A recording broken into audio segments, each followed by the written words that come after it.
Djokovic returns to form at Roland-Garros, and Nadal's valiant effort against a full-powered Zverev. That and more on this episode of Beer Garden Tennis. Now, let's get cranking.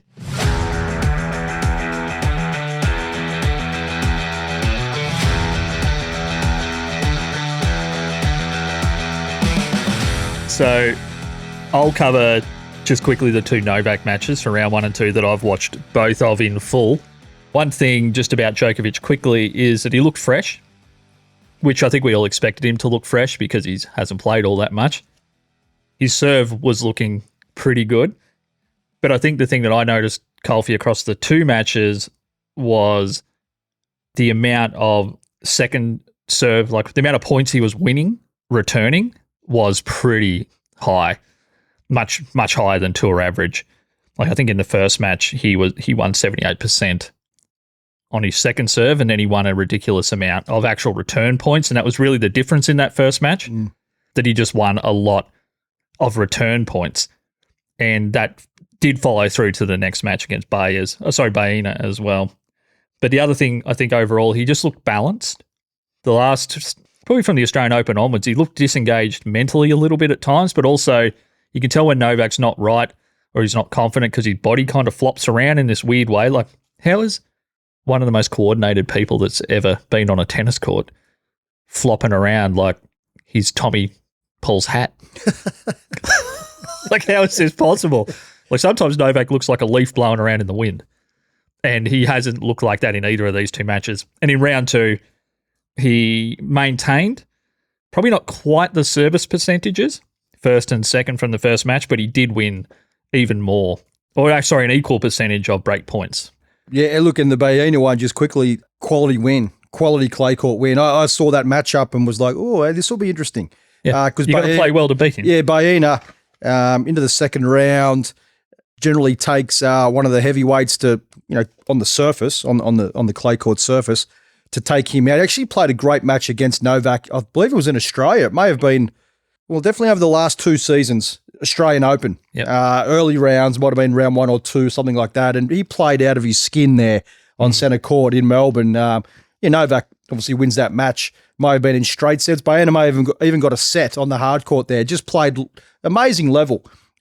Clearly loves the clay better. But, as you said, and the second serve, when it comes to metrics, the second serve points won on any surface really, but especially clay. If you look at that number there, the second serve points won is a real telltale sign of, how confident a player is once that ball's in play. You're not getting any free points off that second serve generally, and you're not on the front foot attacking after a high quality first serve where you hit the spot at high speeds, high velocity, where you can now dictate with the forehand and move the player around. It's generally you're starting from neutral. Second ball goes in, returns that ball back deep down the middle, and then, okay, let's see who's the best at the chess game and moving the ball around. So when that that number's high, no matter what player, no matter what match, generally they're confident and they're in control of the match. Obviously, the break points are a big one as well, those conversions. We've seen some outlandish numbers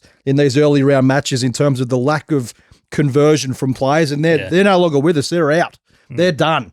Some 2 of 18, some 1 of 20, just embarrassing conversions, and you can't expect to advance, if these are from seeded players as well, with those kind of conversions. If that's the case, if I'm surprised that they've got enough rackets left in their bag. If they, as that number's mounting, 1 of 20 is just absolutely incredible, something that you really never see, and you should be smashing 3 or 4 of your rackets out of your racket bag as you go out the door. You know what I mean, and collect your second round prize money, because that's got to be a frustrating time. But yeah, no, in terms of Novak, his first round against Herbert. Look, Herbert, I'm surprised he was even in the draw. He got a wild card. Yeah. He's ranked number 142 in the world. And he's a highly talented player, all-court player. He's not your traditional clay court player. Loves to come to the net. He's had great success in doubles, won slams. Novak, handled that, mate. He's a tricky opponent. And then you got Baena, as you said, Josh, who's your traditional kind of clay court player. And Novak even more impressive then. So this is the formula for him, and we've discussed that. Get through the early rounds, with little fanfare, work your way into it, and be cherry ripe for week 2. So it's the perfect form guide for Novak so far, and expect to see more of that. As you said, he's the top seed here. Yeah, and then there's no real talk about it at all. It's kind of people seem to have forgotten about him. There's a lot of Sinner. A lot of Sinner, of course. And Alcaraz. Yeah. And Novak, he's just, that's fine. No worries at all, because he gets his opportunity come week 2. He just wants to get through the first 2 to 3 rounds with limited, as you said, mental and physical anguish. And then he can focus on lifting that trophy where he'll go through the gears and find the level that hopefully he says to himself that he still has. Just to wind up those Novak games, one thing I did notice was, and he has lost to several people this year for this reason. Normally, unless the person he's playing has an upper echelon backhand that can at least go toe-to-toe for a couple of shots with his backhand, he's rarely losing matches to people that don't have at least tour average or better backhand. Herbert and Baena, they had nothing on their backhand that could bother him in the slightest. It was really obvious just how much superior his backhand was to either guy. And obviously all his shot making is probably superior. Even he was quite, in particular in the Baena match, his overhead game seemed quite confident, and that's usually a place you can see if he's actually close to form or not, because he does, if he's likely to shank anything or miss-hit anything, it's usually something overhead, in my experience, having watched hundreds of his matches. And he was hitting those balls with confidence, and the conditions seemed to suit him, although the roof was shut, I think, in one of the matches. Yep. So that's obviously probably his ideal conditions would be if the roof was shut. Mm-hmm. But the backhand quality of those two players really was just so far off the level to trouble him. I think it was probably what he would have liked is, I need to get some confidence. I need to hit through the ball and get my balance back and all the things, but without having the risk of, if I go for a few things, or if I flex a few things here, am I actually at risk of losing this match because the person's that next level of player? Yep. Which these guys just weren't. Yep. Two different kind of matchups. Herbert, he's more of the attacking flair, willing to stay back and rally, but he's not going to trouble Novak in that situation. He can move.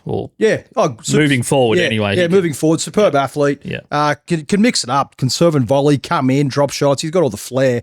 But, got to perform that at absolute highest level in terms of that attacking sense, coming to the net and pressuring Novak.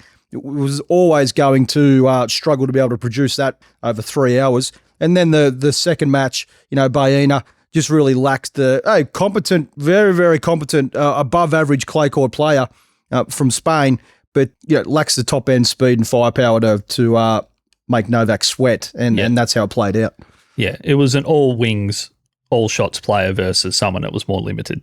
So was there anything that you've particularly been keeping an eye on, mate, in terms of players? I mean, I've watched lots of highlights of lots of people. You're right about Zverev looking really good. He somehow is generating service power that few people can in those conditions effortlessly.